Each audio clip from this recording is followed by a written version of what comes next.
But today, I'm the greatest of all time. Thank you. Never stop, I'll get it if I want it. Gotta make to myself a promise. I won't quit, keep going till I got it. I won't give up till I'm on top. Yo, no, I ain't the type to give up. If I do something, man, I do it till I get what I want. I turn a business out of nothing into something I love. I got a poker face, but honestly, I'm not one to bluff. I flip a switch, never miss, man, I always stay up. Don't let them see you, always have a plan to stay tough. This life ahead of you ain't easy, it was built to be rough. But that's what makes a personality, is tragedy, bruh.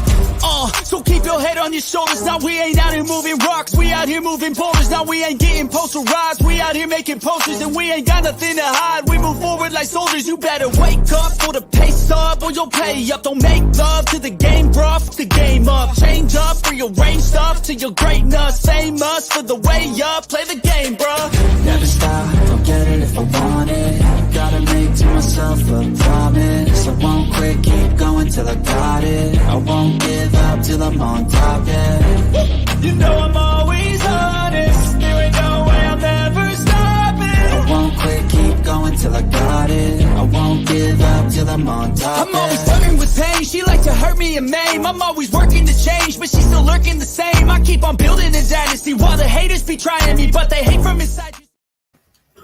All right, what's up, everyone? Welcome to another edition of Unscripted here on the Elite Sports and Entertainment Network. I'm your host and producer of this show, Logan Landers, and joining me, as always, that guy, Dustin Reef. What's up, Dustin? Oh, not much.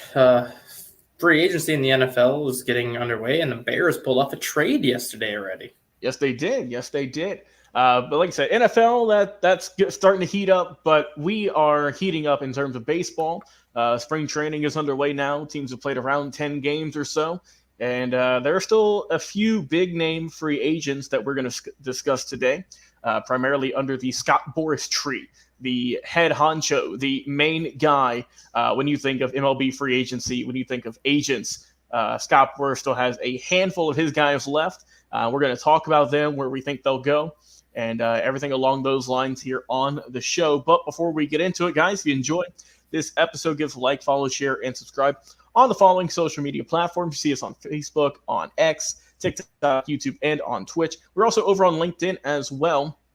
If you want to go and connect with us on a professional level, we are over there. If you want to be a part of the network, best way to do so, go over there, shoot us a DM, put a comment in one of our positions, and we will get back to you in a nice and timely manner. Well, Dustin, like I said, this is just kind of a nice, relaxing show, so I'll let you start things off. Just pick a name out of a hat, pick any player you want to talk about, and we'll talk about where we think that they will go and where they will land for the 2024 MLB season. Go ahead, my friend. What you got up first? So let's go with the least mentioned player in JD Martinez. Okay. All right. Let's talk about JD. I know that it was rumored, I believe, that he was offered a deal with the Los Angeles Dodgers. Am I correct?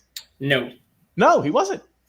He was offered a deal with the San Francisco Giants and turned it down because he said he has no desire to play in San Francisco.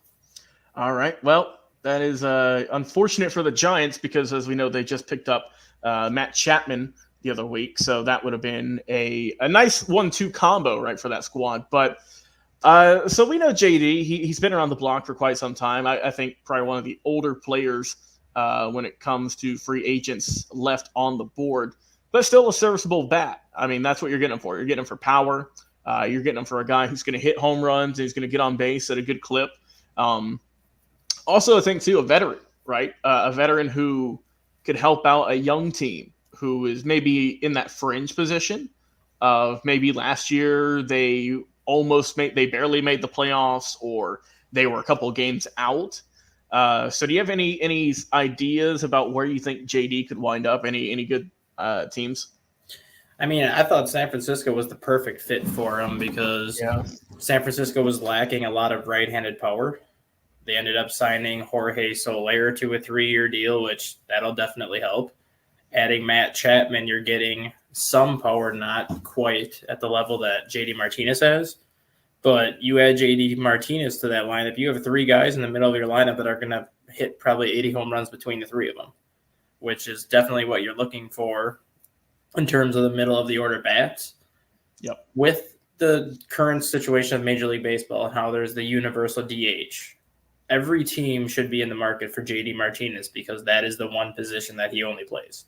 You don't have to worry about a roster crunch. You don't have to worry about a position crunch if you add JD Martinez because he is your DH. That's what he's going to play every single day, which makes things a lot easier for the manager to fill up his lineup. At this point, I think he's going to end up signing with the Arizona Diamondbacks again. That's the team that he was traded to last year. That's the team that he started his major league career with. And I just think signing let's just say a 1-year deal with a second-year option after that, I can see him back in Arizona for one more year and just kind of going from there. Yeah, not a bad idea. Just kind of looking around some other names or some other teams that I've seen pop up potentially. One I've seen is the Texas Rangers, the World Series champions. We know they have a super young lineup, right? That obviously they have in terms of their batting order. They have a lot of young guys who broke out in the postseason. Evan Carter and company. But I think that could really help out their lineup. I mean, they have a solid lineup already, but getting a veteran like that, I think would just make it even stronger. They were third. I mean, the Rangers last year, third in the MLB when it comes to runs per game and also home runs. So that would make it even stronger. I do think that wherever he ends up, though, Dustin, it will be more than likely a 1-year deal just based off of his age. He is 36. And we will seemingly get a decline at some point, you would think.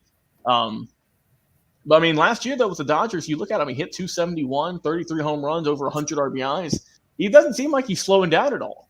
Yeah, he's the right-handed version of David Ortiz where you can play DH till you're 40 because if that's all you're doing, you don't have to worry about playing in the field and all that extra wear and tear on your body. You're literally going up there 4 times a game swinging a bat. Yeah, and some other teams I've seen thrown out there, and I want to get your opinion. First one I saw is the New York Mets. What do you think about that? I can see the fit, especially when you look at Pete Alonso and his uncertain future. You lose a guy like Pete Alonso, who is your primary home run threat in the middle of the lineup. You're going to need basically another bat to replace him should the Mets get rid of him or should he test free agency next year. So Martinez going to the Mets makes sense. But when you look at kind of the Mets situation and how much money they spent last year, I'm not sure they're going to be willing to spend what he's asking for, even for a 1-year deal at this point. No, yeah, and I mean, God, we know the Mets have spent some money. There ain't no question about that. They have spent some money, more so than any other team in what feels like the last handful of seasons. That's not named the Los Angeles Dodgers, but that's a different story for a different day. Another team that I saw that's interesting, and this would be a role where I would say he's more featured in a sense, and he would be more heavily relied upon. And that I would say he couldn't afford a down season. And that's a young team, as I mentioned at the top, who has been struggling, just finding their footing forever. And that's the Los Angeles Angels out there. Look, man, they're depleted. Let's be real. They ain't got much. I feel like if they were to sign him, he might get the most money for a 1-year contract just to lure him in.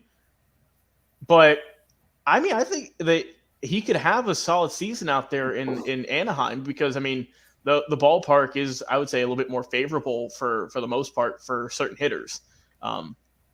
Plus, he is familiar with the area, obviously playing with the Dodgers. He is familiar with L.A. I mean, I agree there, but being that he's going to be 37, I think in April or May, I think he wants to go to a contender. I think he go somewhere. Even yes, money is going to play into the equation. Like if the Braves give him $10 million and the Pittsburgh Pirates give him like $25 million, well, yeah, then he's going to take the $25 million over the 10. Right. But when it comes down to it, if there's like 3 or 4 teams that are all kind of within like $3 to $5 million in terms of what they would give him, I think he would take less money to go to a contender at this team because he's going to want a chance to win. No, I mean that's a fair assessment, I think. And I mean, like you said, I'm with you in that ballpark that I think the Giants would have been a perfect fit because, look, man, you can smack balls off the McCovey Cove out there and right. all day off that brick wall. Well, the other team that I just thought about too. Now that I'm saying it, I mean, the Chicago Cubs were linked to him earlier in the year, but now that they got Bellinger, I think that's out of the question. But the one team that I think would love to have him, and I think he would do amazing in the middle of that lineup, in the ballpark that they play in, is Cincinnati. Ooh, I know our guy Gonzo would be. You look at Ellie De La Cruz. You look at all the young talent that the Reds have acquired the last couple of years. They're starting to get better pitching, obviously, with Hunter Green, Graham Ashcroft. They brought in Frankie Montas, and I believe they still have I can't think of the other guy's name that pitched really well last year, but he was a rookie last year as well. You add JD Martinez to the middle of that lineup, knowing how the ball flies out of that yard. He would have the potential to give you 50 home runs. So, and since we're thinking of other teams here, and I've seen this team float around, but I doubt it would happen. It may be at least this season, maybe like if he announces his retirement, going out for one more year, and that's to go back to his old stomping grounds, Dustin, out there in Detroit with the Tigers. I mean, obviously, they have a very very young core, Spencer Torkelson and company. Obviously, they have that horrific bias contract that they are kicking themselves for every day. But I could see that happening, but I don't think it would happen this year, though. No, I think if Detroit shows the growth that a lot of people expect them to show this year, and they're kind of like on that borderline playoff team by the end of this season, I could see them going back there next year and kind of being maybe one of those final pieces to put them over the top to make them a playoff contender. Well said. All right, let's keep it moving, man. Who's the next player you want to speak about? Hey, Blake Snell. Snellzilla. Honestly, Dustin, I'm surprised this guy hasn't gotten signed. I mean, I'm not going to say deep in the spring training, but we're more so into it with him not being signed than I thought. I mean, what do you think the holdup is first? And then go ahead and list some teams you think that could really help out with his services. Well, the holdup is him asking 9 years for $270 million. Yep, that'll do it. That was the initial holdup. And the reason why I say that is Blake Snell won the Cy Young Award last year. Mm-hmm. He also won the Cy Young Award back in 2018 with Tampa Bay. So I think he's like one of 6 or 7 pitchers that have won the Cy Young Award in both leagues.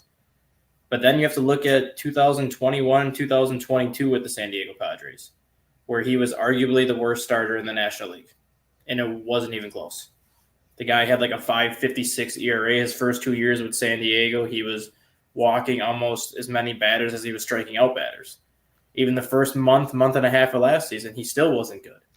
It was June 1st is when he kind of turned it around, and you have to wonder if he turned it around because it was a contract year and he knew he was hitting free agency.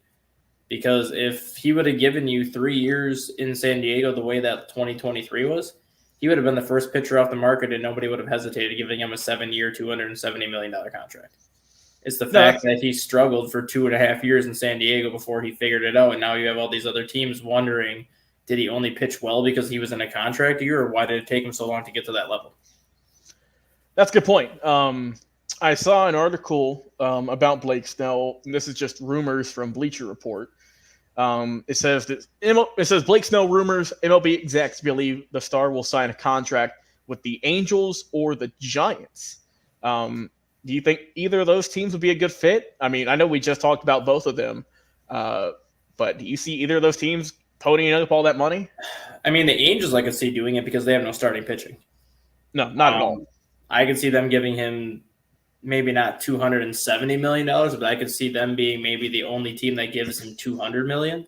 So at 6 years, $200 million, I could see that. But I just, knowing it, he's going to be 33 years old this year, knowing that, I don't think it's kind of a similar situation to JD Martinez. I don't see him going anywhere unless it's to a contender, because he's been in the playoffs with Tampa Bay. He's been in the playoffs with San Diego, so he knows kind of that playoff environment.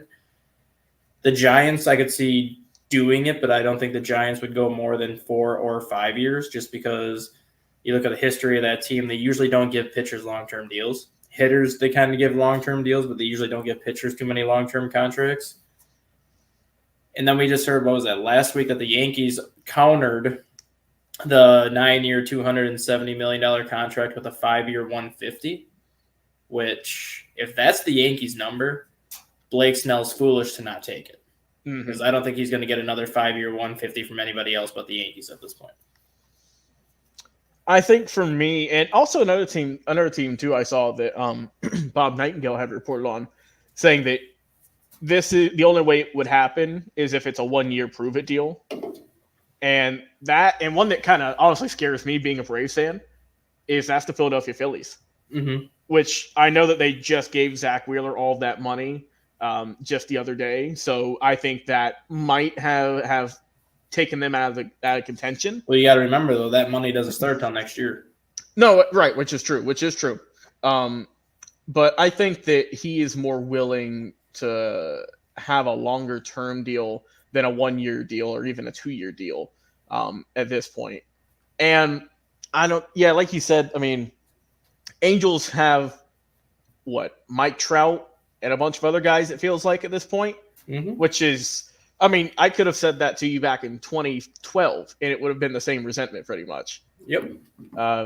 Which is unfortunate for him. We talked about it ad nauseum, but man, it sucks for him. Well, let's be real. They have Anthony Rendon, right? And Anthony Rendon doesn't even want to play baseball. So. Oh, I know. I know. There's a little bit of sarcasm when I said that. Don't get it twisted. Unless the Angels can just get some hot prospects coming in, and they're not getting any free agents. I don't believe it. Unless they give him the most money, and if that's what he wants, go for it, man. You know, that's not our decision to make, but we'll see. And for the Giants, I mean, the Giants are a team that have been linked to a lot of guys, honestly, a lot of big names.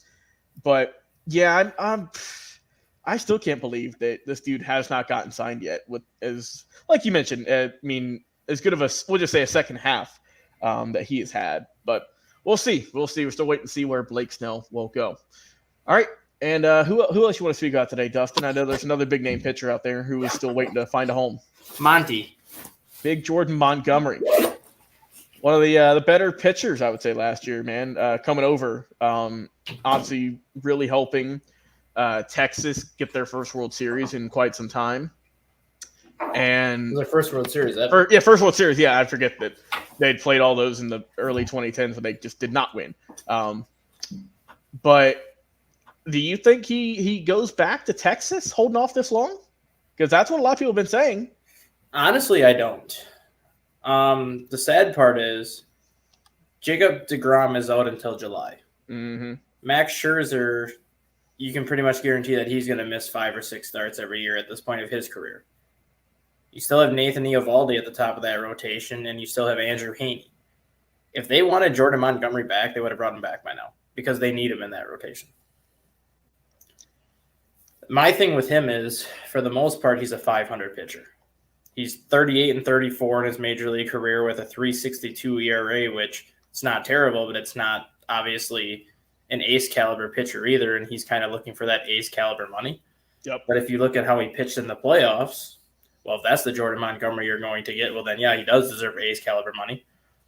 I thought the Boston Red Sox were going to be the ones that gave him a 5 or a 6 year deal, mainly because his wife is from Boston. He actually has a house up in Boston, and he's been there pretty much the whole offseason, so it just made a ton of sense. But now you kind of see the direction the Red Sox are taking, and it doesn't look like the Red Sox are going to do anything at this point, which is really surprising because the news came out this morning that Lucas Giolito, who the Red Sox signed to a 2-year deal, is now having Tommy John. Yep. So that's pretty much one of their starters that are off the books already. So now Montgomery would even fit even more perfectly in that rotation at this point.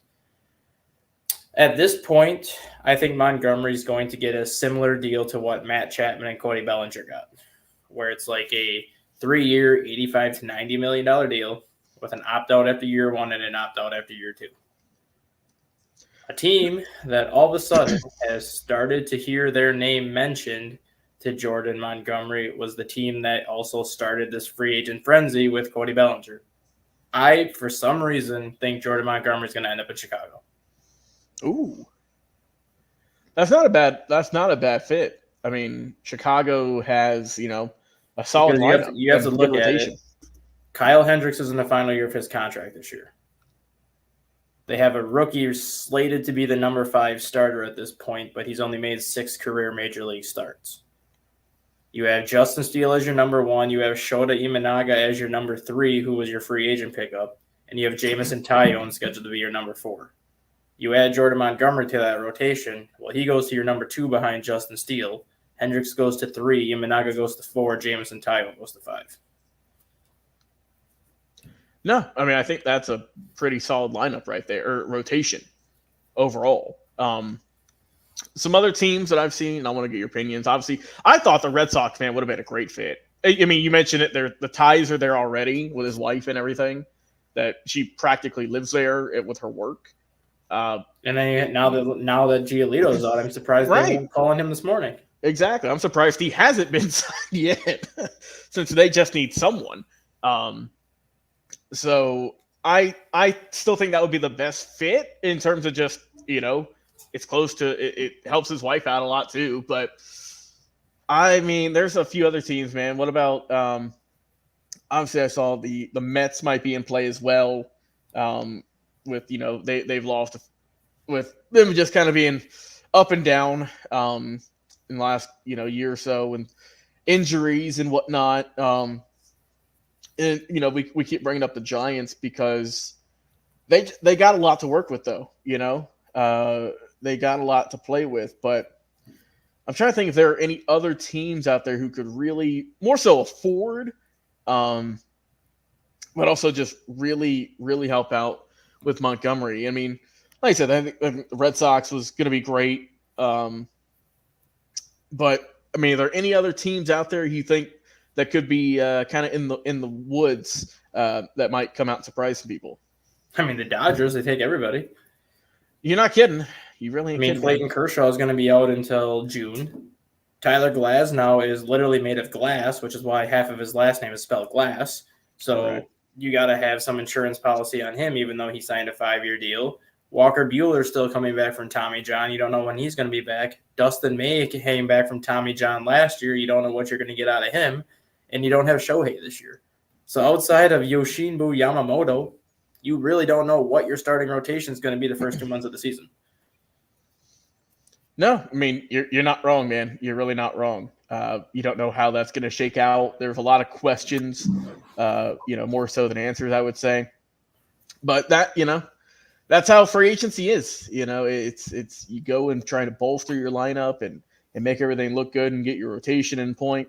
And we're still waiting to see what a few teams are going to do. It's going to be interesting to see. Any other names you want to talk about, Dustin? With just a couple minutes left here, we can talk about there's some other 2 more agents. pitchers that actually had pretty good years that are left Yeah, go ahead. that I think we should talk. I think Michael Lorenzen and Mike Clevenger. Ooh, all right. Which one do you want to go with first? We'll do Lorenzen. All right. What do you think about Michael Lorenzen? So this is a guy that started his career kind of as that swing man in Cincinnati, where he could fill in when you needed a starter. He could fill in if you needed him in the bullpen. He was also one of the better hitting pitchers for quite a while. And he finally got an opportunity to be kind of an everyday starter with Detroit last year. Pitched very well with Detroit. Got traded to Philadelphia, where he goes and throws a no-hitter in his second career start with the Phillies. But outside of that, he was not very good with Philadelphia. But he was still 11-8 on the season with a 3.86 ERA, which was very good numbers for him. I think he said he's looking for like a 1-year, $7 million deal or like a 2-year, 12, which is very reasonable. A team that I think could really use him right now is the St. Louis Cardinals, mainly because Sonny Gray just left his spring training start with a hamstring injury. And everybody knows how difficult hamstring injuries are to diagnose because you never know how long they're going to take. But you get Michael Lorenzen on a 1-year deal, you can plug him in that spot that was occupied by Sonny Gray. And then when Sonny Gray comes back, then you can just move Michael Lorenzen back to the bullpen because it's a role that he's been familiar with. Yeah, I mean, you're not wrong. And I'm trying to think just where, some teams who I think could really be a far fetch only because he might want to go there. He might want to go to a better, talented roster in terms of just more, I would say, easier access to get to the postseason. Kansas City Royals, right? Detroit Tigers, we brought them up. But that would mean you got to give them a little bit more money, I think. And that also, I think, just has to play with who's offering him, right? Who has a chance. But, Lorenzen's a solid talent, right? But I think that he might go a little bit later in spring training without getting signed. But I do think he'll ultimately get picked up, no doubt. And you mentioned another one. Let's talk about the other Michael. Yeah, so Mike Clevenger used to be part of that Cleveland Indians, now Cleveland Guardians rotation back when they had Corey Kluber, Trevor Bauer. They had Shane Bieber as a young Shane Bieber back then, back when they were going to the World Series. And then Clevenger kind of turned himself into a head case based on some of the decisions he made in Cleveland, which ultimately got him traded to San Diego. Spent 2 years with the Padres and had one horrendous season with the Padres and then another injury-plagued season, so they released him. Ended up signing with the White Sox last year and posted a 3.77 ERA over 141 innings last year. So of all the White Sox starters, he was probably the most consistent starter in their rotation, even more consistent than Dylan Cease last year. And he only made $5 million last year. So again, he's going to be kind of in a similar situation where it's going to be basically a 1 year prove it deal, probably in the $6 to $8 million range, which, I mean, for starting pitchers, that's not bad because he's not going to be kind of that top of the line starter anymore, but he's also not going to be a bottom starter either. He's going to kind of be that number 3, number 4 spot in the rotation. But one team that desperately needs a starter is the Milwaukee Brewers because they traded away Corbin Burns. Yep. Adrian Hauser signed with the Mets, and they just re-signed Brandon Woodruff, but having off-season shoulder surgery, Woodruff is probably not even going to pitch until next year. So right now the Brewers have Freddie Peralta, Wade Miley, and the guy LJ or LP Scott that they got as part of that Corbin Burns trade. So I think you could fit Mike Clevenger into that rotation. He'd be the number 3 or number 4 in Milwaukee. No, that's not a bad idea. I saw an article the other day saying that, about a week ago or so, saying that Clevenger has said that one of his preferred landing spots is the team we've talked about. That's the Boston Red Sox. Mm-hmm. So do you think Giolito that being hurt, it makes a lot of sense? No, it does, and that's why we've both kind of linked, Jordan Montgomery as well, as well as Mike Clevenger going to Boston, because they desperately need some help right now with the season right around the corner, and you just lost one of your starters for an unforeseen amount of time. You need some help, and like you said, Clevenger isn't going to be that number 1 starter. We know that by now. I think I saw where he hasn't made 25 starts in a season, just based off of injuries. His last season in Cleveland, he made 26. Okay, so maybe it was just that one. Yeah, that was the year before he turned himself into a head case. Right, so he's had one season of over 25 starts. So, like you said, kind of with Scherzer, this guy's going to miss a couple starts, whether for on the field, off the field stuff. But I think that wherever he goes, it's going to be a 1 year cheap deal, And if it works out, great. If it doesn't, the team who goes to him just moves on. But I mean, we saw that he kind of, bet on himself by declining the White Sox option, thinking that I'm sure he thought he would get signed by now. But like you said, man, the White Sox, not a good team last year, not a good team at all. And I get he tried to bet on himself, but right now it ain't looking too hot, man. But I think the Red Sox, a team who, I mean, let's be real, it feels like they're on a downward trend. He might just be a guy to fill in. So, Dustin, with just about a minute left, give your final thoughts. If you think, how about this? Do you think anyone will get signed today as the time we're recording this video? I don't know if anyone will get signed today, but I do think Adam Duvall has a shot to get signed by the end of the week, early next week. And I look at your Atlanta Braves as a possible spot for Adam Duvall to put him at DH / kind of that left field spot that Marcell Ozuna plays. And he did have that great bat during the World Series run. He was solid there. So I would not be opposed to that at all, bringing Duvall back to Atlanta where he has some good memories in Atlanta. Well, Dustin, I appreciate you, man, coming on the show, talking some MLB free agency, some Scott Boras clients. It's always a good time chatting up with you. And guys, if you enjoyed this episode, give us a like, follow, share, and subscribe. All the social media platforms you see here, Facebook, X, TikTok, YouTube, and Twitch. Also go over to LinkedIn as well. As I mentioned, for our stat guy, Dustin Reese, I've been your host and producer, Logan Landers. Guys, enjoy your weekend. Go do some fantasy GM booking, where you think some of these players will go. Also drop a comment. Who do you want your favorite team to sign? And until next time, we will talk to you guys again on another live episode. Enjoy your weekend. But today, I'm